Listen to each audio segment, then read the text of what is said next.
Welcome to The Explainer. Today, we are diving headfirst into J.R.R. Tolkien's incredibly dense, lore-packed intro to The Fellowship of the Ring.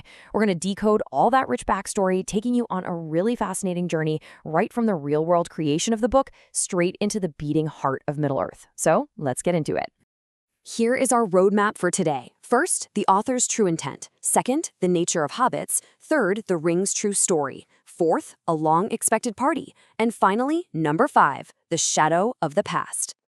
Okay, part 1, the author's true intent. So let's dive into this by busting a major myth. Tolkien actually started writing this book way back in 1936 as a sequel to The Hobbit, but the outbreak of World War II in 1939 put a massive pause on his progress. In fact, the story wasn't really brought to its present end until 1949. Now, because this whole writing process heavily overlapped with the Second World War, a lot of people just naturally assume the story is a direct reflection of it. But Tolkien himself explicitly pointed out that the real war does not resemble his legendary war at all, not in how it played out, and definitely not in how it ended.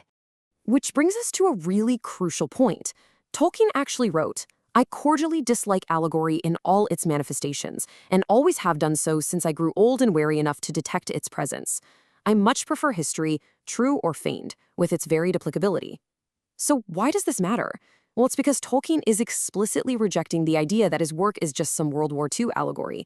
He argued that if it were an allegory, the good guys would have seized the ring and used it, rather than trying to destroy it. Instead, he wrote this to be a feigned history, which means the power of interpretation, the applicability as he calls it, is left entirely up to you, the reader. All right, moving right along to part 2, the nature of hobbits. Now that we've got a handle on the author's intent, let's zoom into the Shire. And this brilliantly illustrates how Tolkien didn't just lazily throw together one generic type of hobbit. No, there were originally 3 distinct ancient breeds. You've got the Harfoots, who had browner skin, were smaller, and loved the Highlands. They actually kept close to dwarves. Then there's the Stors. They were broader, heavier, and stuck to flatlands and riversides where they hung out with men. And finally, the Followhides, who were taller, fairer, and loved the woodlands, maintaining a close bond with elves. So the hobbits we know and love today actually had these incredibly rich, interconnected histories drawn from those ancient roots. By the time our story kicks off, the hobbits have long since settled in the Shire. And their system of government, it is hilariously minimal. I mean, they haven't had a king for nearly 1,000 years. Families mostly just manage their own affairs. Sure, you have a thane for emergencies, a mayor whose biggest responsibility is literally just presiding at banquets, a postmaster, and the sheriffs, but they function more like border control for stray animals than actual police. It is an incredibly peace-loving, food-obsessed little society. And that makes for a terrifyingly stark contrast to the dark, ancient things we know are moving just outside their borders. To really wrap our heads around their quirky culture, we have to talk about tweens. This is what hobbits playfully call those irresponsible 20s between childhood and their official coming of age at 33. I just love this detail. It's such a great touch of humor. But it also perfectly frames the mindset of young Frodo Baggins early on in the lore, while he's just hanging out, living with his older cousin Bilbo. And then, of course, we have the Matham. A Matham is basically any piece of junk a hobbit has absolutely no immediate use for, but they just refuse to throw it away. Hobbits are constantly regifting these Mathams to each other. It creates this really whimsical culture of just hoarding harmless junk. But keep this idea in the back of your mind because it is a massive, striking juxtaposition to the deeply sinister object currently hiding inside Bilbo Baggins' pocket. Which leads us perfectly into part 3, the ring's true story. Now, what's really interesting about this is how it completely recontextualizes Bilbo's previous adventure. When Bilbo originally told his friends how he got the ring, he lied. He claimed Gollum offered it as a present for winning a riddle game. But the dark truth? Gollum actually meant to kill Bilbo. Bilbo found the ring in the pitch dark, kept it out of pure desperation, and ultimately spared Gollum out of pity. But the fact that the ring immediately caused this naturally honest, decent creature to lie just to solidify his claim to it, that is a huge red flag. And you know who noticed? Gandalf.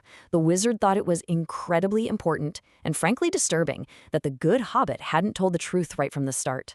That was completely out of character for him.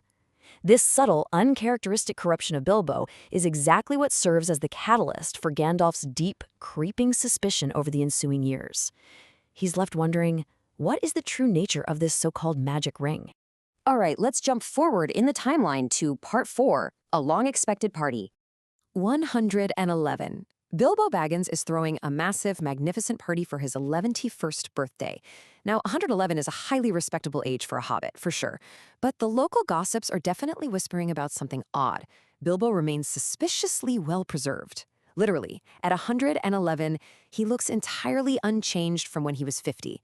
But on the inside, he's feeling thin, stretched, like butter scraped over way too much bread. So, the party reaches its climax with Bilbo standing up before his 144 special family guests, a number hobbits affectionately, or maybe offensively, call one gross. And Bilbo just drops an absolute bombshell on them. He says, "I am going. I am leaving now. Goodbye." He steps down, Gandalf sets off this blinding flash of light, and Bilbo pulls off his ultimate prank, using the ring to disappear from Hobbit society forever. Can you imagine the shock in that crowd? But the real drama isn't at the party. It happens back inside his home, Bag End, totally away from the crowds. Which brings us to a huge question. Why was Bilbo suddenly so violently opposed to leaving the ring behind, especially since he had originally planned to pass it down to his heir Frodo? Well, inside Bag End, this terrifying private standoff unfolds. Bilbo suddenly flat-out refuses to give up the ring. He starts calling it my precious. He fiercely claims it's his own because he found it, and when Gandalf pushes back, Bilbo's hand actually strays to his sword hilt. I mean, think about that. In response, Gandalf seems to grow tall and menacing, his shadow literally filling the room, and he demands Bilbo hand it over. The ring has taken such a terrifying psychological hold over Bilbo that it almost sparks physical violence between lifelong friends. Eventually, though, with immense effort, Bilbo forces himself to drop it and leaves.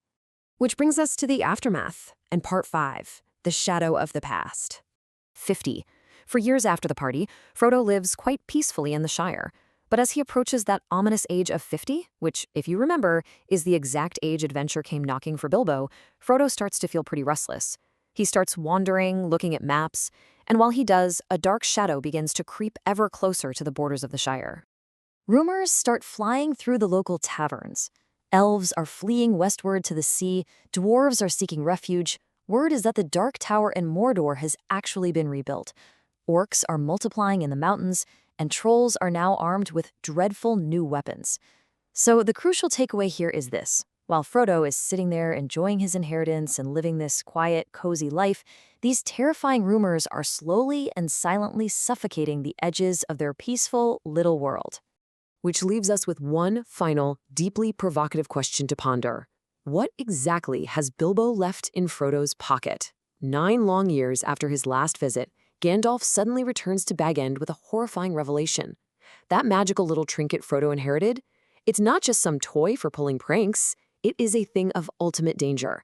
It's far more powerful and way more insidious than anyone ever guessed, and it is absolutely about to change the history of Middle-earth forever. Well, thank you so much for joining me on this explainer. I really hope this deep dive into the origins and lore makes your journey into the story that much richer. See you next time.